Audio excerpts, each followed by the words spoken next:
From Amateur Radio Newsline Report number 2019, these are the Ham Nation headlines for Wednesday, July 13th, 2016. Amateur Electronic Supply, the second largest ham radio retailer in the U.S., is closing. Amateur Electronic Supply, the second largest ham radio dealer in the United States, is closing. The Milwaukee-based seller plans to shut its doors at the end of the month after more than 50 years of serving the amateur radio community. Amateur Electronic Supply has 4 locations.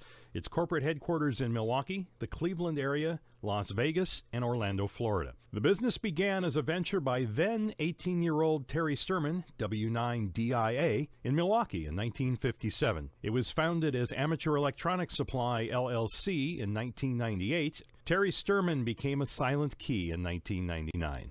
That's Paul Brown, WD9GCO reporting.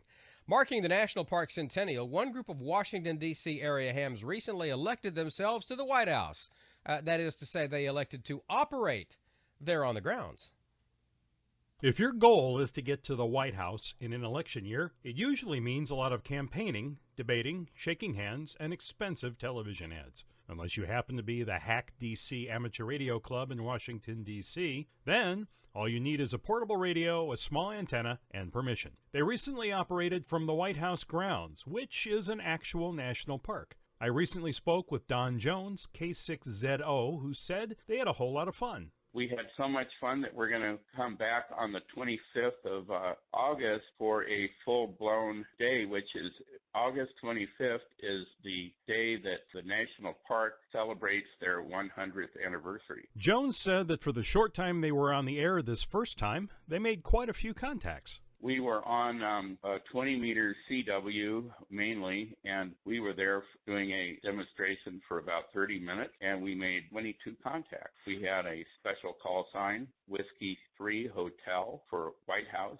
Propagation was real good. They plan to return, but next time they want it to be much bigger. We just slid in and out with a backpack and a portable station, but we're going to find out from the national parks what we need to do, because we want to set up like a tent, a banner, sort of celebrate the centennial with the Park Service.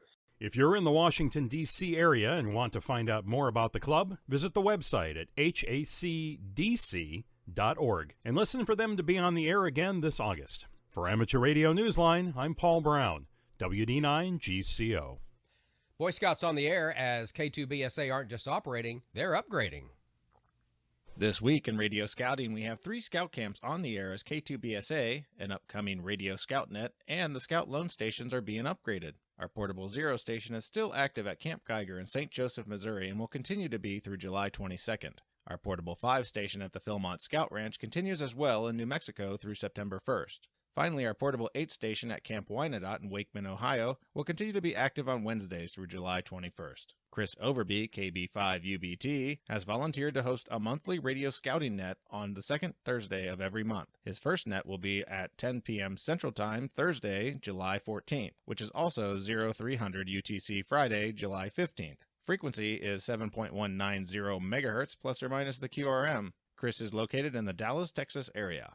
ICOM America has provided 10 complete stations for loan to local councils since 2012. They are now in the process of updating their kits, replacing the IC7200 with the new IC7300. With its touchscreen and pan adapter display, it meets scouts where they live, with their smartphone. Please help support this activity and others involving youth and amateur radio by working and spotting them on the air and online. For more information on K2BSA and radio scouting, please visit k2bsa.net. For Amateur Radio Newsline and the K2BSA Amateur Radio Association, this is Bill Stearns, NE4RD. And that's all from the Amateur Radio Newsline, your independent source for amateur radio news for 4 decades and counting at www.arnewsline.org. With Paul Brown, WD9GCO, Bill Stearns, NE4RD, Karen Eve Murray, KD2GUT at the news desk in New York, and our news team across the globe. I'm Don Wilbanks, AE5DW. 73. We'll see you next time here on Ham Nation.